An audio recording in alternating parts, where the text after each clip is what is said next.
তৃণমূলের সন্ত্রাস অব্যাহত। এবার বিজেপি করার অপরাধে বিজেপি কর্মীর বাড়িতে পরপর বোমাবাজি, ধোঁয়ায় ভরে উঠল গোটা গ্রাম। চরম আতঙ্কে এলাকাবাসী। ক্ষমতা হারালেও কমেনি তৃণমূলের সন্ত্রাস। এবারে বিজেপি করার অপরাধে বিজেপি কর্মীর বাড়ি লক্ষ্য করে পরপর বোমাবাজি, চরম আতঙ্কে গোটা এলাকাবাসী। ঘটনাটি নদিয়া শান্তিপুর থানার অন্তর্গত নবলা গ্রাম পঞ্চায়েতের ফুলিয়া গৌরাঙ্গপল্লী এলাকায়। জানা যায় ওই এলাকার বাসিন্দা জীবন দাস এলাকার সক্রিয় বিজেপি কর্মী হিসেবেই পরিচিত। তৃণমূল আমলেও সন্ত্রাস উপেক্ষা করে তিনি বিজেপি করে গেছেন। এলাকাবাসীর অভিযোগ, আমরা যারা বিজেপি করতাম সেই অপরাধে আমাদের ক্লাবে ডেকে নিয়ে গিয়ে মারধর করা হতো। এলাকার তৃণমূল নেতা নরোত্তম ঘোষ এবং নরমস্থান নামে পরিচিত তার রিটেক। এলাকার তৃণমূল নেতা নরোত্তম ঘোষ অর্থাৎ নরমস্তান নামে পরিচিত তার দলবল গোটা এলাকা জুড়ে সন্ত্রাস চালাচ্ছে বলে অভিযোগ। ভোট দিতে গেলে ক্যামেরায় ছবি তুলে দেখাতে হতো তাদেরকে। শুধু তাই নয়, এলাকার বয়স্ক মানুষদের ক্লাবে ঢুকিয়ে নিয়ে চলতো মারধর। প্রতিবাদ করলে প্রাণই মেনে ফেলার হুমকি চলতো। এই রক্তচক্ষু উপেক্ষা করেও এলাকার মানুষ বিজেপিকে ভোট দিয়েছে। বিজেপি ক্ষমতায় এলেও তৃণমূলের সন্ত্রাস এতটুকু কমেনি। এখনো ভয়ে ভীত হয়ে রয়েছে এলাকাবাসী। আর তার কারণ, তাদের দাবি, রাতের অন্ধকারে গোটা এলাকায় দাপিয়ে বেড়াচ্ছে নরঘোষের দলবল। কিছু বললেই মারধর শুরু হচ্ছে।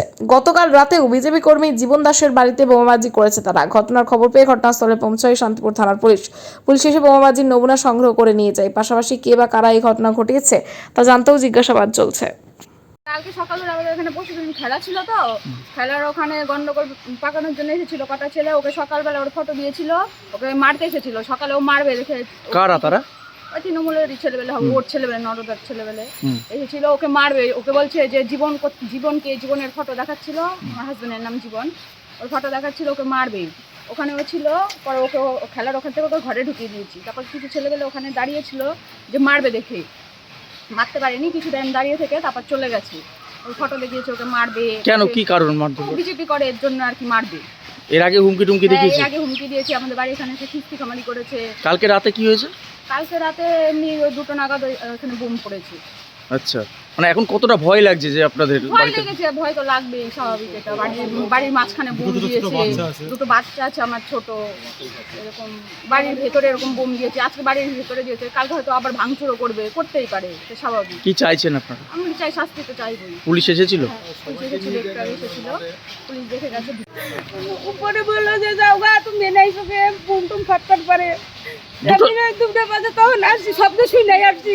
আমার তো জানা আছে আমার ছেলে না আসবে। এদিক দিয়ে ঘুরে দেখি সব ধুমো দিক যাচ্ছে, বন্ধ বেরিয়ে গেছে। পড়ার সঙ্গে সঙ্গে আমি আসছি, এদিক ওদিক দেখলাম লোক, আমি একাই আসছি।